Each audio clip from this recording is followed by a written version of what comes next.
नमस्कार। YouTube video channel पे आपका पुनः स्वागत है। आज के इस वीडियो में हम अध्ययन करेंगे हिंदी निबंध का उद्भव और विकास। तो सबसे पहले निबंध की परिभाषा।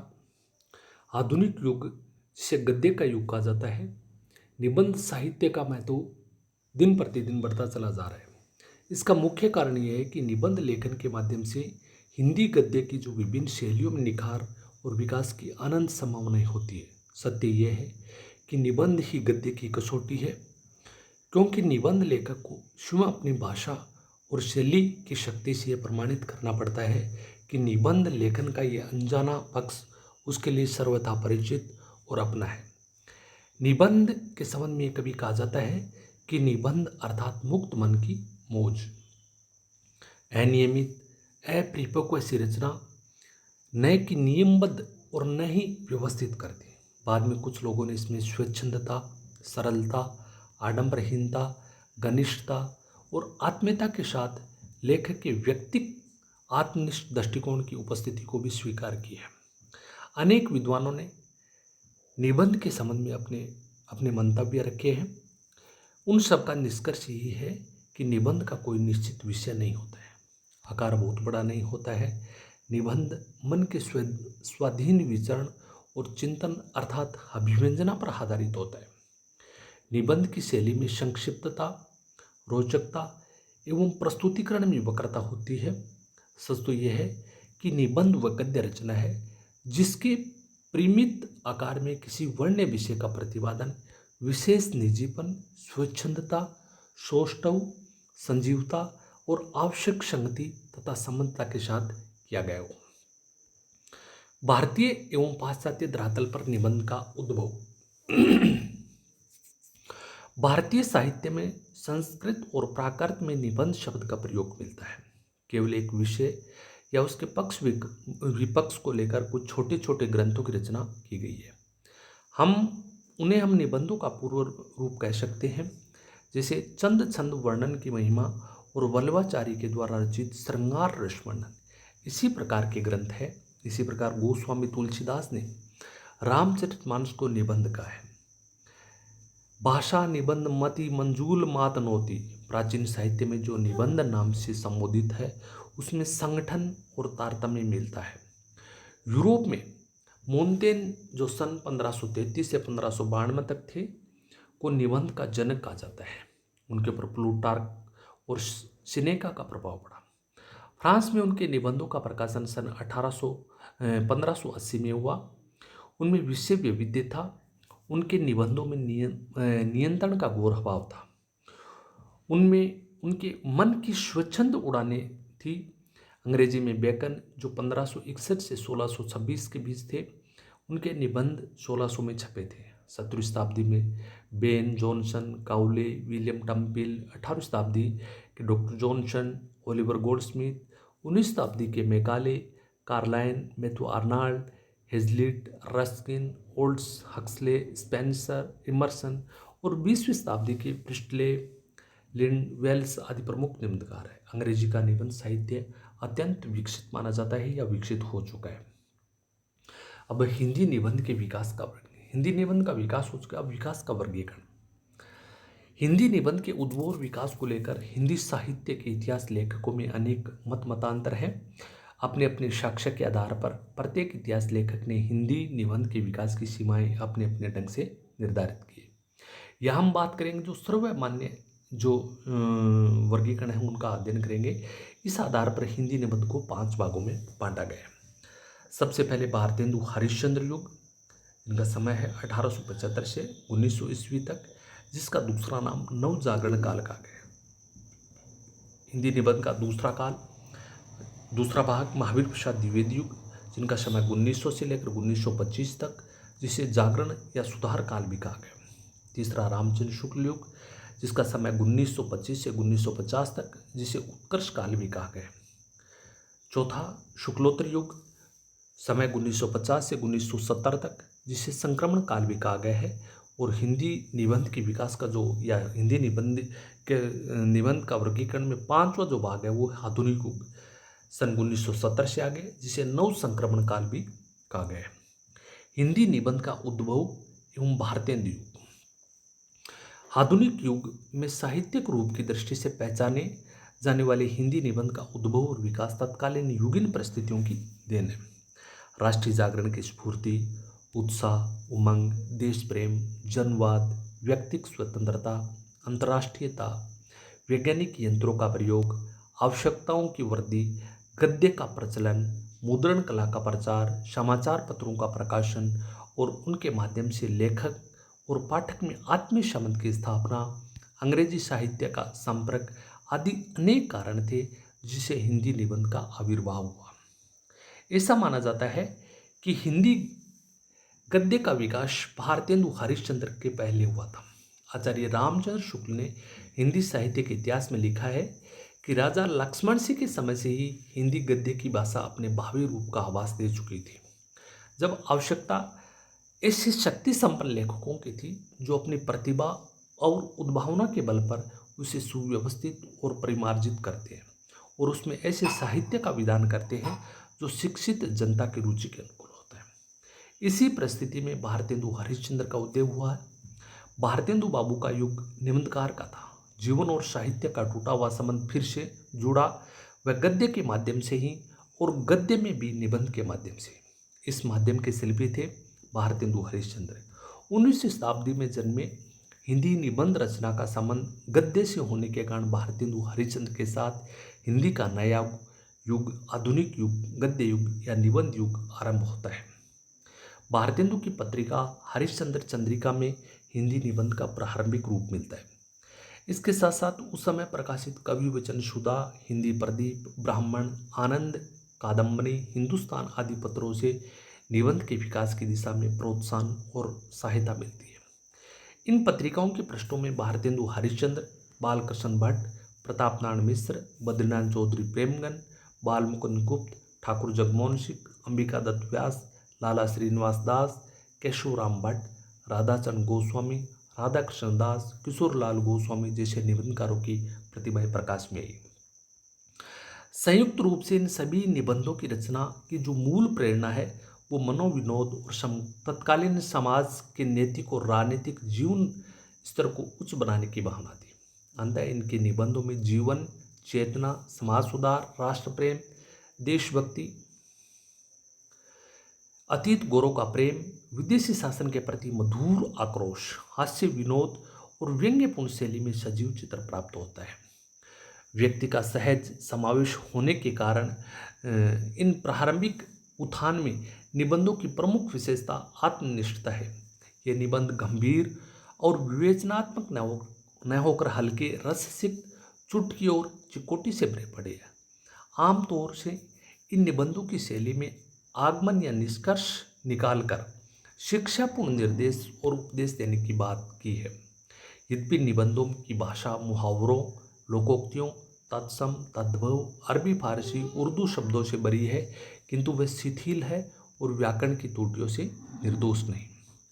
डॉक्टर लक्ष्मी सागर वार्ष्णेय ने इस संबंध में कहा है कि भारतेंदु हरिश्चंद्र, बद्रीनाथ चौधरी प्रेमगन, जगमोहन सिंह, अंबिका दत्त व्यास, राधाचंद गोस्वामी, गोविंद नारायण मिश्र आदि अनेक लेखकों की ऐसी रचनाएं मिलती हैं जिनमें निबंध के कुछ लक्षण अवश्य मिल जाते हैं, किंतु उन्हें निबंध न कहकर लेख कहना ही अधिक युक्ति संगत होता है। 19वीं शताब्दी के उत्तरार्ध में निबंध रचना का 19वीं अब तक कोई वास्तविक रूप मिलता है तो वह बालकृष्ण भट्ट और प्रताप नारायण मिश्र की रचनाओं में मिलता है। आगे चलकर 20वीं शताब्दी के जो प्रारंभिक वर्षों में सन 1900 से लेकर 1904 के बीच बालमुकुंद गुप्त ने उच्च कोटि के निबंधों की रचना की। उनके निबंध शिव शंभू के चिट्ठे और खत संग्रहित है, किंतु डॉक्टर श्रीकृष्ण लाल का कथन है कि भारतेंदु युग निबंध साहित्य का प्राचीन युग था, जिसमें भारतेंदु हरिश्चंद्र, बालकृष्ण भट्ट, प्रताप नारायण मिश्र, राधाचंद गोस्वामी, बद्रीनाथ चौधरी प्रेमगन, बालमुकुंद गुप्त तथा अन्य अनेक निबंधकारों ने निबंध साहित्य में सफल प्रयोग किए। इन सभी लेखकों में निबंधकार के रूप में बालकृष्ण भट्ट सर्वाधिक सफल और प्रभावशाली लेखक हुए। पंडित बालकृष्ण भट्ट को हिंदी निबंध का जनक कहा जाता है। उनकी प्रताप नारायण मिश्र, बालमुकुंद गुप्त और अंबिका दत्त व्यास की शैली इस युग के निबंधों का पूर्ण प्रतिनिधित्व करती है। पंडित बालकृष्ण भट्ट हिंदी प्रदीप नामक पत्रिका के संपादक थे। पंडित बालकृष्ण भट्ट ने चारु चरित्र, साहित्य, जन समूह हृदय का विकास, चरित्र पालन, प्रतिभा, आत्मनिर्भरता जैसे विचारात्मक निबंध, इसी प्रकार आंसू, मुग्ध माधुरी, पुरुष अहेरी की स्त्रियां अहेर, प्रेम के बाग का सैलानी, हमारे मन की मधुवर्ती इत्यादि भावात्मक निबंध है। इसी प्रकार उन्होंने संसार, महानाट्यशाला, चंद्रोदय, पौगंड या किशोर, शंकराचार्य और नानक जैसे वर्णात्मक निबंध लिखे हैं। नाक, आंख, कान, बातचीत जैसे साधारण विषयों पर विविध निबंध लिखे, जिनमें उनकी रुचि, अरुचि, स्वभाव और उनके जनजीवन को देखने के दृष्टिकोण का हास्य और व्यंग्य की उदाहरण एवं उदाहरणपूर्ण चुटकुली शैली का समावेश है। भारतेंदु हरिश्चंद्र के मित्र बद्रीनारायण चौधरी प्रेमगन, मासिक पत्र आनंद कादम्बनी तथा साप्ताहिक पत्र नागरी नीरद के संपादक थे। इन पत्रों में उनके अनेक निबंध प्रकाशित हुए हैं, यथा हिंदी भाषा का विकास, प्रियपूर्ण प्रवास, उत्साह, आलम्बन आदि। आपकी भाषा में अलंकारिकता, कृत्रिमता और चमत्कार संपन्न करने का प्रयास मिलता है। एक बार उन्होंने रामचंद्र शुक्ल की एक पंक्ति को सुधार कर इस तरह लिखा था: दोनों दलों की दलदली में दलपति का विचार भी दलदल में फंसा रहा। दलपति का विचार दलदल में फंसा या नहीं, किंतु इसमें कोई संदेह नहीं कि प्रेमगंज जी की भाषा सदा इसी कृत्रिमता के दलदल में फंसी रही। ब्राह्मण पत्रिका के संपादक प्रताप नारायण मिश्र ने भी विभिन्न विषयों पर लेख लिखे हैं। आपने जहाँ एक और भौं, दांत, पेट, मूछ, बुढ़ापा, होली, धोखा, मरे का मारे, शाह मदार जैसे विनोद और सूझपूर्ण निबंध लिखे। वहीं दूसरी ओर उन्होंने शिवमूर्ति, दान, जुआ, अपव्यय, काल, स्वार्थ जैसे गंभीर विषयों पर लेखनी चलाई। इस तरह उन्होंने नास्तिक, ईश्वर की मूर्ति, सोने का डंडा, मनोवेग आदि विषयों के साथ साथ समझदार की मौत है, तेड़ जान शंका सब गाँव, होली है तो वह होरी है जैसी उक्तियों पर विस्तार से प्रकाश डाला। मिश्र जी के निबंधों में मुहावरों का प्रयोग अत्यधिक हुआ है। कहीं कहीं तो वे एक ही वाक्य में अनेक मुहावरों की जड़ी लगा देते हैं, जैसे डाक खाने अथवा तार घर के सारे बात की बात में चाहे जहाँ की जो बात हो जान सकते हैं। इनके अतिरिक्त बात बनती है, बात बिगड़ती है, बात आ पड़ती है, बात जाती रहती है, बात जमती है, बात उखड़ती है, बात खुलती है, बात छिपती है, बात चलती है, बात अड़ती है। सच तो यह है कि भाषा में स्खलन, शैली में घरूपन और ग्रामीणता, चंचलता और उछल कूद मिश्र जी की विशेषता है। इसी प्रकार बाल मुकुंद गुप्त, राधाचंद्र गोस्वामी भारतेंदु युग और द्विवेदी युग को मिलाने वाली दो कड़ियों के सदस्य हैं। बाल मुकुंद गुप्त ने बंगवासी और भारत मित्र का संपादन करते हुए अनेक निबंध लिखे। बाल मुकुंद गुप्त ने शिव शंभू का चिट्ठा के 8 चिट्ठे बड़े व्यंग्यपूर्ण और मधुर हास्य से पूर्ण शैली में देशभक्ति की भावना से ओतप्रोत है। अंबिका दत्त व्यास ने धैर्य, क्षमा जैसे मनोवैज्ञानिक निबंध और ग्रामवास, नगरवास जैसे वर्णनात्मक निबंध लिखे। भारतेंदु युग के प्राय सभी निबंधकारों में व्यक्तिकता के साथ साथ सामाजिकता का समन्वय मिलता है। उनके द्वारा लिखे गए निबंधों के विषय में क्षेत्र में व्यापकता और विविधता दृष्टिगोचर होती है। हास्य व्यंग्य का पुट है, किंतु वह उद्देश्यपूर्ण है। किसी सामाजिक अथवा राजनीतिक विषमता पर चोट करना, गंभीर से गंभीर विषयों को इस युग के लेखकों ने सरल, सुबोध और मनोरंजक शैली में प्रस्तुत किए हैं। अब है महावीर प्रसाद द्विवेदी। हिंदी निबंध का जो द्वितीय उत्थान नागरी प्रचारणी पत्रिका तथा सरस्वती के प्रकाशन से प्रारंभ होता है। महावीर प्रसाद द्विवेदी ने सरस्वती में लगभग 300 से अधिक अनेक प्रकार की उपयोगी, ज्ञान विषयक, ऐतिहासिक, पुरातत्व समीक्षा संबंधी निबंध और लेख लिखे, जो रसज्ञ रंजन, लेखांजलि, संचयन, संकलन, अद्रूप आलाप जैसी पुस्तकों में संकलित हुए। उन्होंने गद्य की अनेक शैलियों का प्रवर्तन तथा भाषा का संस्कार किए। उन्होंने अंग्रेजी के लेखक बेकन के निबंधों का अनुवाद भी बेकन विचार रत्नावली के नाम से प्रस्तुत किया है, जिसमें हिंदी के अनेक लेखकों को निबंध लिखने की प्रेरणा मिली है। सच तो यह है कि आचार्य महावीर प्रसाद द्विवेदी का आदर्श बेकन था। अपने निबंधों में बेकन की भांति विचारों को महत्व देते थे। यही कारण है कि कवि और कविता, प्रतिभा, कविता, साहित्य की महत्ता आदि आपके निबंध नए नए विचारों से गुंफित है। आपके तथा इस युग के निबंधों व्यक्तित्वता का प्रदर्शन, सजीवता, रोचकता एवं सहज उत्सृंखलता का अभाव है। आपके निबंधों में भाषा की शुद्धता, सार्थकता, एक रूपता, शब्द प्रयोग पटुता आदि गुण तो मिलते हैं, किंतु परिवक्षण की सूक्ष्मता, विश्लेषण की गंभीरता और चिंतन की मौलिकता बहुत कम है। कहीं कहीं किसी व्यक्ति अथवा प्रवृत्ति से असहमत होने पर भी उनके प्रति तीखी प्रतिक्रिया व्यंग्य के माध्यम से प्रकट करते हैं। उदाहरण के लिए कवि और कविता लेख में उन्होंने छायावादी कवियों के संबंध में लिखा है कि छायावादी कवियों की रचना तो कहीं कहीं समझ में भी नहीं आती है, वे बहुत ही बड़े विलक्षण छंदों का या व्रतों का प्रयोग करती है। कोई चेप दे लिखते हैं, कोई 6 पदे, कोई 11 पदे, तो कोई 13 पदे। किसी की 4 सतरें गज गज लंबी तो 2 सतरें 2 ही अंगुल की। फिर ये लोग बेतुकी पदावली भी लिखने की बहुधा कृपा करते हैं। इस दशा में उनकी रचना एक अजीब गोरख धंधा हो जाती है। ये नए शास्त्र की आज्ञा के कायल है, न ही पूर्ववर्ती कवियों की प्रणाली के अनुवर्ती, न ही ये सत्समालोचनों के परामर्श की परवाह करने वाले हैं। इनका मूल मंत्र है हम चुनी दिग्रे नेस्त। इस उदाहरण में थोड़े हल्केपन का आभास हो रहा है, किंतु सदैव ऐसा नहीं हुआ है। द्विवेदी ने विषय के अनुरूप अपनी शैली में गंभीरता को स्थान दिया है। उदाहरण के लिए उनके निबंध मेघदूत की कुछ पंक्तियां प्रस्तुत है। कविता कामिनी के कमनीय नगर में कालिदास का मेघदूत एक ऐसे भव्य भवन के सदृश है जिसमें पद्य रूपी अनमोल रत्न जड़े हुए हैं। ऐसे रत्न जिनका ताजमहल में लगे रत्नों से कहीं अधिक मूल्य है। निबंध लेखन के क्षेत्र में महावीर प्रसाद द्विवेदी के साथ साथ माधव प्रसाद मिश्र, गोविंद नारायण मिशन, चंद्रधर शर्मा गुलेरी, गोपाल राम गहमरी, अध्यापक पूर्ण सिंह, गणेश शंकर विद्यार्थी, सियाराम शरण गुप्त, गंगा प्रसाद अग्निहोत्री, जगन्नाथ प्रसाद चतुर्वेदी, यशोदानंदन अघोरी, चतुर्भुज उदिच्य, केशव प्रसाद सिंह, पार्वती नंदन और वेंकटेश नारायण तिवारी तथा पदम सिंह शर्मा अनेक निबंधकार हुए। द्विवेदी युग के निबंध प्राय प्रमुख साप्ताहिक, पाक्षिक, मासिक समाचार पत्रों के लेखों, प्रचार प्रपत्रों, पुस्तकों की भूमिकाओं और पुस्तकों के रूप में प्रस्तुत हुए। वास्तव में ये युग की बढ़ती हुई राष्ट्रीय जागृति, विश्व प्रेम, सामाजिक एकता, भारत और पश्चिम के संपर्क, अतीत गौरव, सांस्कृतिक पुनरुत्थान तथा हिंदी भाषा के प्रेमार्जन एवं परिष्कार का युग था।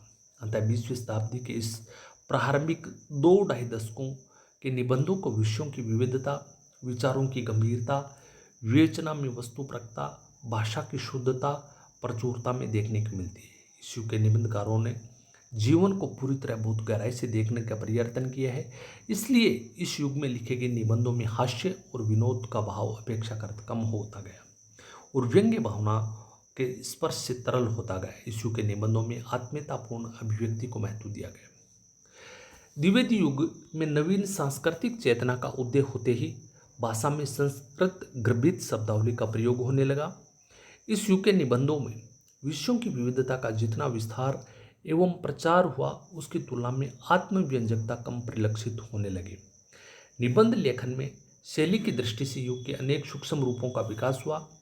इस युग में निबंधों को विशुद्ध भावात्मक और विचारयुक्त भावात्मक आदि 2 वर्गों में बांटा गया।